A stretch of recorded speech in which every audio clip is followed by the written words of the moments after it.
Hello. So we're going to review some units, constant, and formula. The first one is the Ohm's law. So Ohm's law relate voltage, current, and resistance. The units for voltage is volts. The unit for current is ampere. The unit for resistance is ohm. So you can short it as V equal to A times ohm. Second one, capacitance definition to the geometry, to the dimension. So C is the capacitance. It's equal to epsilon 0 is the permittivity of free space. A is the area of one plate in the parallel plates. L is the gap. So the gap. So sometimes we write D. Okay, is the gap between the two parallel plates. So C's unit is farad, also short as F. Epsilon zero's unit is the reciprocal of K, Coulomb's constant. So it's C Coulomb squared divided by Newton times meter squared. A is meter squared.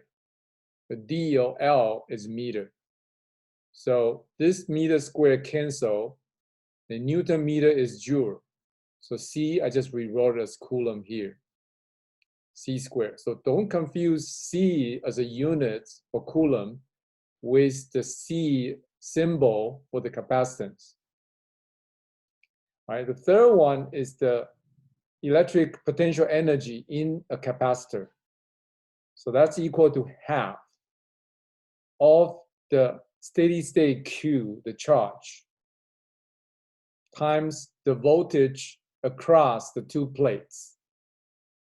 That's equal to, if you put Q is equal to CV in there, then you expand it out, become 1/2 CVV, so CV squared. You can also put V as Q divided by C. So that become half Q times Q divided by C. So 1/2 Q squared divided by C. So unit is U, which is joule. If you look at this one here, then that's Coulomb square, and C, the unit is farad. I mean, you can also look at the others. Number 4, Qcv relationship in the capacitor. So Q is the charge in one plate. V is the voltage across the two plates. C is the capacitance for the capacitor. So Q is equal to CV. So Q is proportional, linear proportional to V if C is constant. So same C, as you increase the voltage, the Q will increase.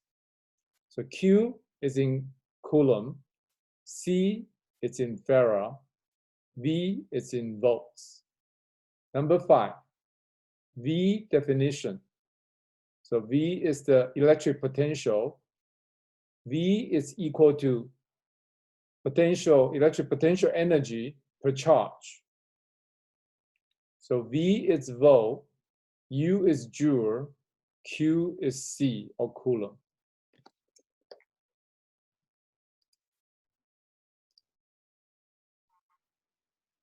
We'll continue to number 6, the relationship between electric force or Coulomb's force with a charge. So E is electric field. So F is in Newton, E is Newton per Coulomb, Q is the Coulomb. Okay. Number 7, Coulomb's law. F is equal to K. K is the Coulomb's constant. Q1, Q2 are the two static charges. R is the distance between the Q1 and Q2. F is in Newton. K is in this units here. Q1, Q2 is Coulomb square. R square is meter square in units. So the yellow, it's the inside the yellow bracket, it's the units. Number 8, Coulomb's constant. K is equal to 9 times 10 to the 9.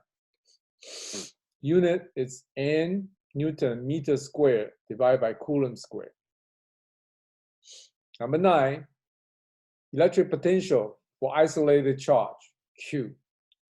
V is equal to Coulomb's constant K times the charge that generated the field divided by wherever the distance you are looking at for this electric potential. So V is volts, K is this unit here, Q is Coulomb, R is meter. Number 10, U is the electric potential energy for two charges, two static charges. U is equal to K, Coulomb's constant. The two charges are Q1 and Q2. The distance in between are R. There is no negative sign here. Unlike the gravitational potential energy, there is a negative sign for that case. But in this case, it's positive. Q1 and Q2, you need to put in the charges with polarity. So if Q1 is negative, you need to put in negative. So U is joule, K is that, Q1, Q2 is C squared, R is meter. V, electric potential, E, electric field, D, the gap between the two parallel plates, the relationship. V is equal to E times D. Between two parallel plates, E is constant. The D can be changing. But whatever D you have, E times D will give you the electric potential across the two plates. V is in volts, E is Newton per Coulomb, D is in meter. So that's all we're going to review for the electricity. And there are more, but we're going to stop here for now. Bye-bye.